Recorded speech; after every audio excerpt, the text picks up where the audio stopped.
ছাত্র জনতার ভয়াবহ হামলায় গুরুতর আহত হয়ে মৃত্যুর সঙ্গে পাঞ্জা লড়ছে পলাতক শেখ হাসিনা। ভারতে রাজনৈতিক উত্তেজনা আবার যেন নতুন করে মাথা চাড়া দিয়ে উঠেছে। একদিকে বিরোধী দল কংগ্রেসের নেতা রাহুল গান্ধীর অভিযোগ, অপরদিকে বিজেপি বলছে কেবল বিভ্রান্তি ছড়ানোর চেষ্টা।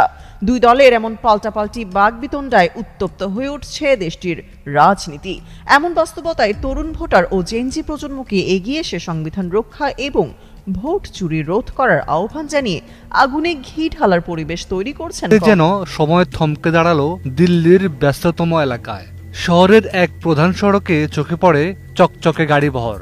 ভিডিওটির ক্যাপশনে লেখা ছিল, ভারত সরকারের সর্বোচ্চ নিরাপত্তায় আওয়ামী লীগ সভাপতি প্রধানমন্ত্রী শেখ হাসিনাকে দিল্লির পাটনায় আনা হলো। মুহূর্তের মধ্যে ভিডিওটি ছড়িয়ে পড়ে এবং নেটিজেনরা বিস্ময়ে তাকিয়ে রয়। সারা বিশ্বে এখন একটাই মাত্র নিউজ, নরেন্দ্র মোদীর পদত্যাগ। নেপালের পর এবার বিক্ষুব্ধ ছাত্র জনতারা খেপেছে সেই মাফিয়া গোষ্ঠী নরেন্দ্র মোদীর উপর। ইতিমধ্যেই সোশ্যাল মিডিয়াতে একটি মাত্র খবর, পদত্যাগ করছে নরেন্দ্র মোদী। যদি নরেন্দ্র মোদী পদত্যাগ করেন তাহলে শেখ হাসিনা কোথায় যাবেন, কিংবা শেখ হাসিনাকে সঙ্গে নিয়ে যাবেন কিনা, বিস্তারিত জানতে হলে আজকে অবশ্যই পুরো ভিডিওটি দেখতে থাকুন। এদিকে শেখ হাসিনাকে তার গোপন আস্তানা থেকে ভারতের প্রধানমন্ত্রী নরেন্দ্র মোদী কোথায় নিয়ে যাচ্ছে, এমন একটি ভিডিও সোশ্যাল মিডিয়াতে ভাইরাল। সেই ভিডিওটি প্রমাণ সহকারে থাকবে আজকের এই ভিডিওতে। শুধু তাই নয়, ভারতের জনগণের কাছে ক্ষমা চেয়ে পদত্যাগ করতে হবে, এমনই কিছু মন্তব্য এবার উঠে এসেছে। তো দর্শক শ্রোতা, আমরা সেই মূল ভিডিওতে চলে যাব। আর মূল ভিডিওতে যাওয়ার আগে সবার কাছে অনুরোধ থাকবে, যারা আজকের এই ভিডিওটি প্লে করেছেন তাদেরকে অসংখ্য ধন্যবাদ। চ্যানেলে যদি নতুন হয়ে থাকেন অবশ্যই প্রতিনিয়ত আপডেট নিউজ পেতে আমাদের এই চ্যানেলটি সাবস্ক্রাইব করে রাখুন। সুপ্রিয় দর্শক শ্রোতা ও আমার কলিজার ভাই ও বোনেরা, কে কোন জেলা থেকে আজকে আমাদের এই ভিডিওটি দেখছেন অবশ্যই কমেন্টসের মাধ্যমে জানিয়ে দিন। দয়া করে আজকের এই ভিডিওটি জনস্বার্থের জন্য হলেও আপনার সোশ্যাল মিডিয়াতে শেয়ার করে দিন। তীব্র আন্দোলনের শিকার হয়ে জীবন মৃত্যুর সীমানায় দাঁড়িয়ে ঘটনাটি ঘটেছে দিল্লির রাজপথে, যেখানে হাজার হাজার ছাত্র জনতা মোদী সরকারের বিরুদ্ধে আন্দোলন করছিল। অভিযোগ উঠেছে এই আন্দোলনে ভিড়ে গোপনে অবস্থান করেছিলেন শেখ হাসিনা। ভারতীয় নিরাপত্তা সংস্থা তাকে নিরাপদে রাখার চেষ্টা করলেও ক্ষুব্ধ ছাত্র জনতা হঠাৎই তার গাড়িবহরে হামলা চালায়। মুহূর্তের মধ্যে পরিস্থিতি নিয়ন্ত্রণের বাইরে চলে যায়। ভাঙচুর, ইটপাটকেল আর লাঠির আঘাতে রক্তাক্ত হয়ে পড়েন শেখ হাসিনা। চোখের সামনে ঘটতে থাকা এই ঘটনাকে অনেকে বর্ণনা করেছেন ভারতের ইতিহাসে এক নজিরবিহীন মুহূর্ত হিসেবে। কারণ ভারতের ছাত্র আন্দোলনের টার্গেট ছিল কেন্দ্রীয় সরকার, কিন্তু ক্ষোভের বহিঃপ্রকাশ এসে পড়ল বাংলাদেশ থেকে পালিয়ে আসা এক সাবেক প্রধানমন্ত্রীর উপর। স্থানীয় হাসপাতাল সূত্রে জানা গেছে, শেখ হাসিনার মাথায় ও বুকে গুরুতর আঘাত লেগেছে। তাকে দিল্লির ISIMS হাসপাতালে নিবিড় পরিচর্যা কেন্দ্রে রাখা হয়েছে। চিকিৎসকরা বলছেন অবস্থা অত্যন্ত সংকটজনক। এদিকে খবরটি ছড়িয়ে পড়তে বাংলাদেশে নেমে এসেছে তীব্র প্রতিক্রিয়া। ঢাকার রাজপথে মানুষ জড়ো হতে শুরু করেছে। সামাজিক যোগাযোগ মাধ্যমে চলছে তর্ক বিতর্ক। এক পক্ষ বলছে জনগণের রোষ থেকে পালিয়ে কেউ রক্ষা পায় না, অন্য পক্ষ আবার এটিকে মানবিক সংকট হিসেবেই দেখছে। সবচেয়ে বড় আলোচনার কেন্দ্রবিন্দুতে আছেন বাংলাদেশের সেনাপ্রধান ওয়াকারুজ্জামান।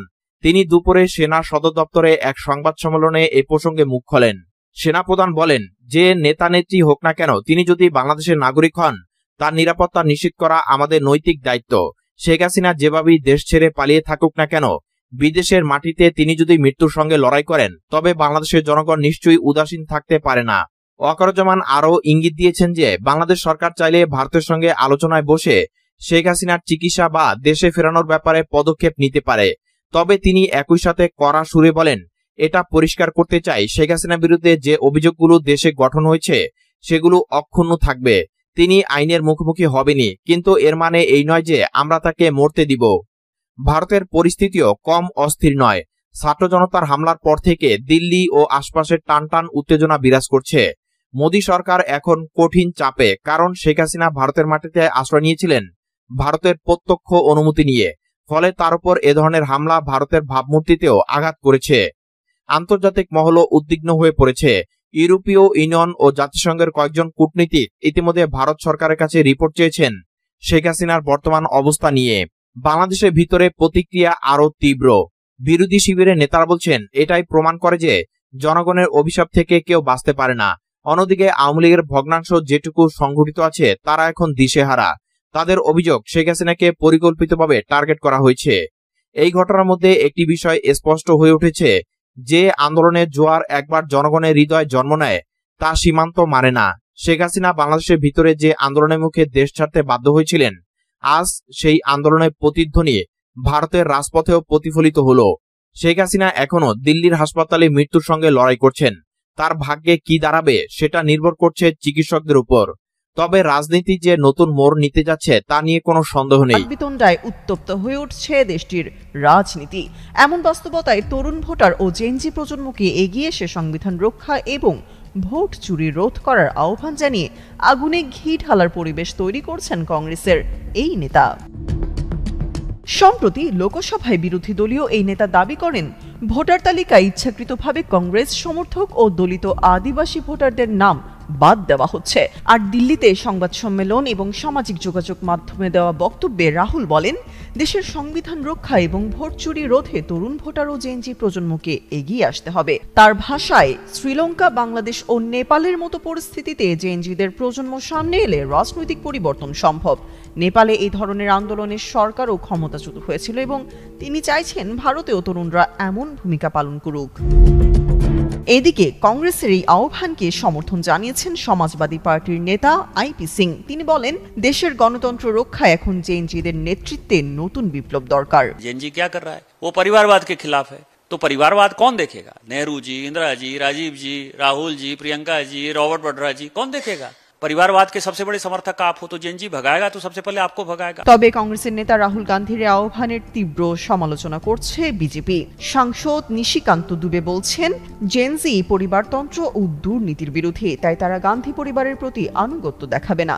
বিজেপির এই সাংসদ অভিযোগ করে বলেন কংগ্রেস বাংলাদেশ ও নেপালের মতো অস্থিতিশীল পরিস্থিতি ভারতেও তৈরি করতে চাইছে। পাশাপাশি কংগ্রেস নেতার বক্তব্যের বিরোধিতা করে কেন্দ্রীয় মন্ত্রী অনুরাগ ঠাকুর বলেন রাহুলের অভিযোগ ভিত্তিহীন ও নাটকীয়। তার মতে कांग्रेस निर्वाचने व्यर्थ हवाई विभ्रांति छड़ाচ্ছে। बार बार राहुल गांधी जी का प्रयास है कि लोकतंत्र पर प्रहार किया जाए और जिस तरह से बांग्लादेश नेपाल में स्थिति बनती है वैसे झूठ बोल बोल के वहां पे स्थिति पैदा कर दो देश में। এদিকে কংগ্রেস চাইছে তরুণদের পাশে দাঁড়িয়ে সরকার বিরোধী জনমত গড়ে তুলতে। অন্যদিকে বিজেপি বলছে এই প্রজন্ম বিভ্রান্ত হবে না, বরং পরিবারতন্ত্রের রাজনীতি প্রত্যাখ্যান করবে। তবে বিশ্লেষকরা বলছেন আজকের এই পরিস্থিতিতে তরুণ ভোটাররাই নির্ধারণ করবে ভারতের প্রধান সড়কে চোখে পড়ে চকচকে গাড়ি বহর। ভিডিওটির ক্যাপশনে লেখা ছিল ভারত সরকারের সর্বোচ্চ নিরাপত্তায় আওয়ামী লীগ সভাপতি প্রধানমন্ত্রী শেখ হাসিনাকে দিল্লির পাটনায় আনা হলো। মুহূর্তের মধ্যে ভিডিওটি ছড়িয়ে পড়ে এবং নেটিজেনরা বিস্ময়ে তাকিয়ে রয়। অচিরেই শহরে ছড়িয়ে পড়ে গুঞ্জন, এই কি তাহলে বাংলাদেশের পলাতক ফ্যাসিস্ট সরকার শেখ হাসিনা? মুহূর্তেই ভাইরাল হয় ভিডিওটি। দূর থেকে মোবাইলে ধারণ করা ভিডিও মুহূর্তে ছড়িয়ে পড়ে সামাজিক যোগাযোগ মাধ্যমে। আওয়ামী ঘরানার একাধিক ফেসবুক আইডি থেকে ভিডিও পোস্ট হতে থাকে ঘন ঘন। সেই সঙ্গে উল্লাসিত দাবি নেত্রীকে ভারত সরকার দিয়েছেন সর্বোচ্চ নিরাপত্তা। প্রথমে সাধারণ মানুষের চোখে বিষয়টি যেন হঠাৎ আশ্চর্য এক প্রত্যাবর্তন। এতদিন আত্মগোপনে থাকার পর কিভাবে এত সহজে জনসম্মুখে আসা সম্ভব? জল্পনা কল্পনা যখন তুঙ্গে, তখন মঞ্চে আসে আন্তর্জাতিক fact checking network rumour scanner. ভিডিওটির উৎস ও সময়কাল যাচাইয়ে নামে তারা। প্রতিটি দৃশ্যপটে মিলিয়ে দেখা হয় আগে সংরক্ষিত ফুটেজের সঙ্গে। অবশেষে বেরিয়ে আসে চাঞ্চল্যকর তথ্য। তবে ভিডিওটির সত্যতা নিয়ে শুরু থেকেই প্রশ্ন ওঠে। প্রথমত, দিল্লিতে আসলে পাটনা নামে কোনো স্থান নেই। পাটনা ভারতের বিহার রাজ্যের রাজধানী। দ্বিতীয়ত, এতদিন গোপনে থাকার পর হঠাৎ করেই সর্বোচ্চ নিরাপত্তা নিয়ে জনসম্মুখে আসা কতটা সম্ভব তা নিয়েও সন্দেহ দেখা দেয়। অবশেষে fact checking platform rumour scanner অনুসন্ধান চালিয়ে জানায় এই ভিডিও আসলে 2019 সালের পুরনো ফুটেজ। সেটি ছিল বাংলাদেশের তৎকালীন রাষ্ট্রপতি মোহাম্মদ আব্দুল হামিদের নেপাল সফরের সময় ধারণকৃত ভিডিও। নেপালের গণমাধ্যম রিপোর্টার্স নেপাল এবং আন্তর্জাতিক সংবাদ সংস্থা এপি আর্কাইভের সংরক্ষিত ভিডিওর সঙ্গে ভাইরাল ফুটেজের অংশ বিশেষের মিল পাওয়া যায়। বিশেষ করে 1 মিনিট 50 সেকেন্ড থেকে 3 মিনিট 16 সেকেন্ড পর্যন্ত অংশ সরাসরি ব্যবহার করা হয়েছে। 2019 সালের 12 নভেম্বর রাষ্ট্রপতি হামিদ ও তার স্ত্রী রাশিদা খানম নেপালের রাষ্ট্রপতি বিদ্যাদেবী ভণ্ডারীর আমন্ত্রণে কাঠমান্ডু সফরে গেলে এই গাড়িবহরের দৃশ্য ধারণ করা হয়েছিল। সেটিকে এখন নতুন ক্যাপশন দিয়ে প্রচার করা হচ্ছে হাসিনার উপস্থিতি দাবি করে। গণমাধ্যম বা কোনো নির্ভরযোগ্য আন্তর্জাতিক সূত্রে শেখ হাসিনাকে ভারতের কোথাও পতাকাবাহী গাড়িবহরে ভ্রমণ করানোর তথ্য পাওয়া যায়নি। সুতরাং পুরো দাবি ভুয়া ও বিভ্রান্তিকর। রাজনৈতিক বিশ্লেষকরা মনে করছেন এটি আসলে একটি পরিকল্পিত প্রোপাগান্ডার অংশ। দীর্ঘদিন আত্মগোপনে থাকা হাসিনার অবস্থান নিয়ে বিভ্রান্তি তৈরি করা এবং দলীয় অনুসারীদের মনোবল ধরে রাখাই এই ধরনের কন্টেন্ট ছড়ানোর মূল উদ্দেশ্য। ফলে নিশ্চিতভাবে বলা যায় শেখ হাসিনাকে দিল্লি থেকে পাটনায় আনা হয়েছে বলে যে ভিডিও প্রচারিত হচ্ছে সেটি পুরনো ফুটেজের অপব্যবহার ছাড়া আর কিছুই নয়।